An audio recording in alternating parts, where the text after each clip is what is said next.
I think investors will continue to have that very important role of putting ESG at the top of the agenda, making sure that it stays on the top of the agenda, making sure that there is a follow-up, a monitoring and engagement over time.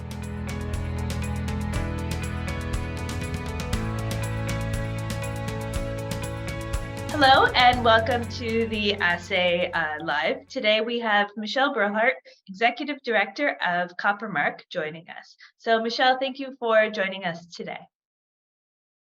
My pleasure. Thanks for having me.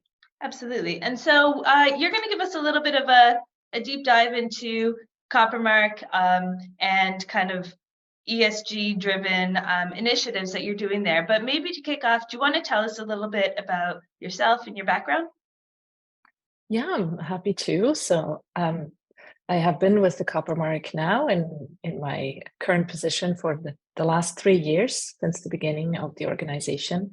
But my background really is in mineral supply chain, sustainability standards, and assessments all along the supply chain, from the artisanal mine sites in the DRC to the SEC issuers in the US. That's what's brought me to copper at the end. All right, great. And so maybe we can start with a look at what is responsible copper. And as a bit of an add-on, what are the criteria that you at Coppermark use to evaluate companies and projects with this view towards responsible copper? Certainly. Very simply put, responsible copper for us is copper that's produced in a way which doesn't harm people and the environment. And that contributes positively to the communities in which copper is extracted and societies. So it's really not that complicated in a way, but it is all about how production interacts with environment, with communities, with the people around it, and within the companies themselves. For the Coppermark, this means that we have a set of criteria. We have used the Responsible Minerals Initiative's Risk Readiness Assessment, which is a bit of a mouthful, but it's 32 criteria across all environmental, social, and governance issues.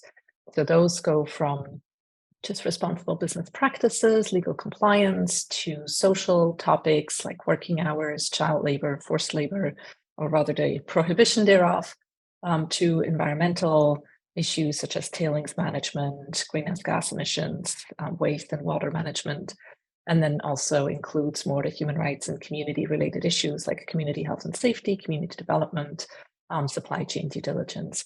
So they really do cover all the major topics around sustainability and responsible practices, and are drafted in a way that is management systems focused. So this means we look at each individual site that participates in the Coppermark, so a mine site or a smelter or a refiner, and look at how the operations manage these different areas. Okay, great. I'm wondering if we could talk a little about some of the tangible impacts that you've seen from the growth of this sustainable development framework that Coppermark and other such industries are doing. Yeah, go ahead. Yeah, so a lot of the time, the participants that come to us have actually done quite a bit of homework, and that is, one of the impacts of voluntary standards is that companies tend to look at those before they sign up. So they want to have a sense of, am I actually able to meet this set of expectations? Am I able to get this distinction that I'm looking for?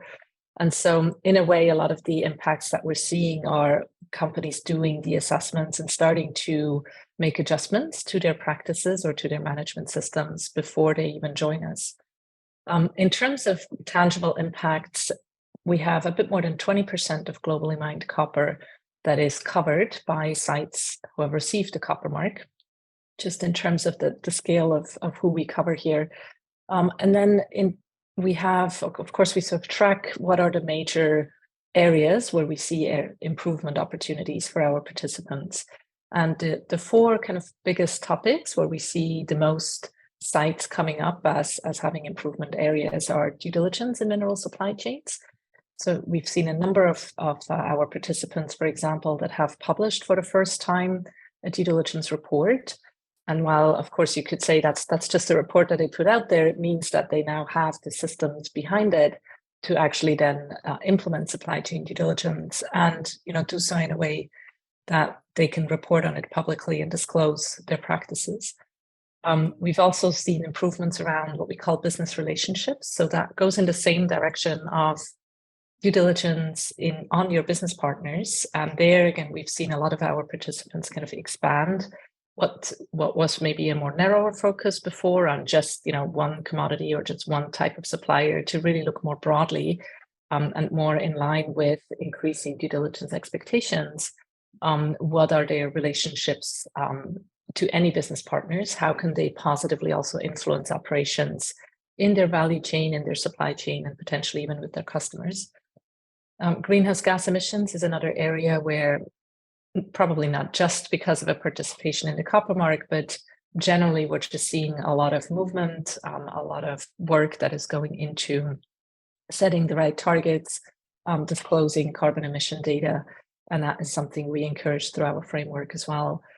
And then the fourth area I would mention more sort of tangibly also is the tailings management. So we have adopted the global industry standard for tailings management as an expectation for copper market participants. And there again, we see now a lot of the participants really taking much effort to go and implement that standard, improve their practices, and ensure their management of tailings is safe. Right, great. So, you've touched quite a bit on the role of the mining companies. And at the Assay and at One-to-One Group, we focus a lot on kind of the interaction with investors. So I just wanted to see, whose responsibility or how do you see the breakdown in responsibility for the development of ESG practices for the industry overall? Maybe you can talk a little bit about the role that you see for companies versus the role of investors. Great question. And, investors are definitely asking a lot more questions, harder questions. They're digging deeper. And that is very much heard and understood in the leadership of companies, especially publicly traded ones.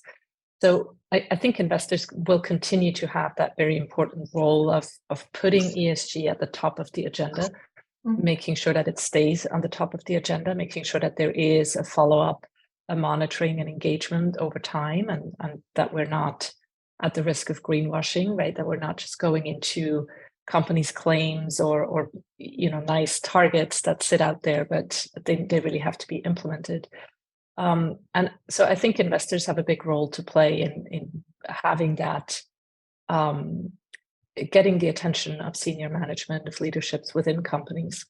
And that's one of the big changes I've seen over the last years and decade being in this space, is the importance of ESG or sustainability within companies, moving from a nice to have or a program that sort of sits outside of the core business functions to really increasingly being part of the core business strategy, increasingly being very much embedded in the way companies do business. And I think that's in not only, again, but in many aspects supported and driven by investors asking those types of questions. Okay, great. And because we cover a whole range of commodities here, do you see other initiatives that are similar to Coppermark in other industries? I know there's been a growth in, say, responsible steel as well, but are there similar initiatives across the board? Yeah, there's probably too many at this point, as many outsiders would criticize us for. But you can kind of bundle them in a couple of buckets, right? So you have initiatives that are more reporting focused, more focused on disclosures, which tend to be the ones that investors are primarily looking at. These tend to be more at corporate level. So for the whole company, and again, more focused on specific metrics or KPIs that need to be publicly disclosed. And then, these are kind of agnostic. It doesn't matter what you produce in terms of commodity. But then you also have this kind of second universe, which are more the performance standards or certification type systems like the Coppermark.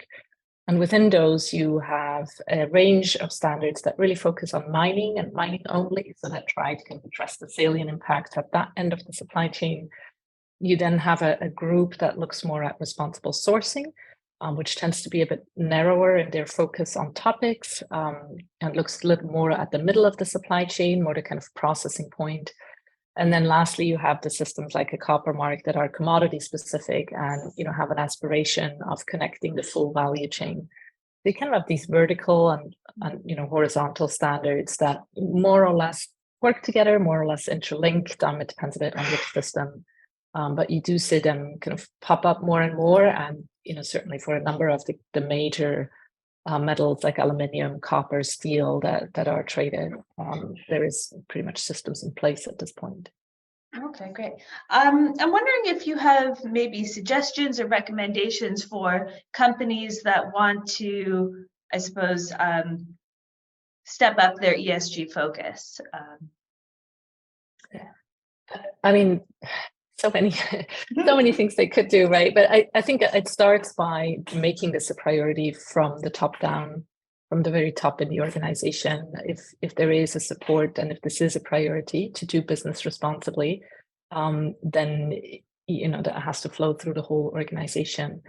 And like we started this conversation, this isn't so much about some theoretical aspect. It's really about the company's impact on the people that it employs, on the people outside of its gate, on the communities in which it operates, and on the environment. So there are lots of tools, lots of frameworks, lots of standards companies can go to, can benchmark their practices with, can adhere to get more of that external sort of independent validation of their practices, which makes it easier to communicate back to their investors or to their customers. But these frameworks also really just provide you an opportunity to look at your own systems, look at the standards, and kind of understand what is today's best practice, what is your industry doing more broadly speaking, and how does that fit your own risk profile, your own operations, and the impacts that you have as a company. And from there, it should kind of naturally flow where the priority should be for each individual operation. Okay, great. And to close things off, what are some of the key goals for the Copper Mark moving forward? We are looking to bring the majority of the industry along. So I've mentioned the 20% of globally mined copper. We do have another 80% that are not yet part of the system. So there lies a big goal of ours to make sure that we really move beyond the biggest and leading companies in this space, but we want to make sure we also get to the rest of the industry and make sure that copper is produced responsibly. And look, again, ultimately, this is about making sure copper and other transition minerals are produced responsibly, are produced in a way that doesn't harm people and the environment. So our long-term goal is to make sure that participants do address their past and present and future impacts that they have on their environment and on the people. Okay, great. Okay, well, that just about wraps things up. Michèle, thank you very much for joining us today. Thank you so much for having me.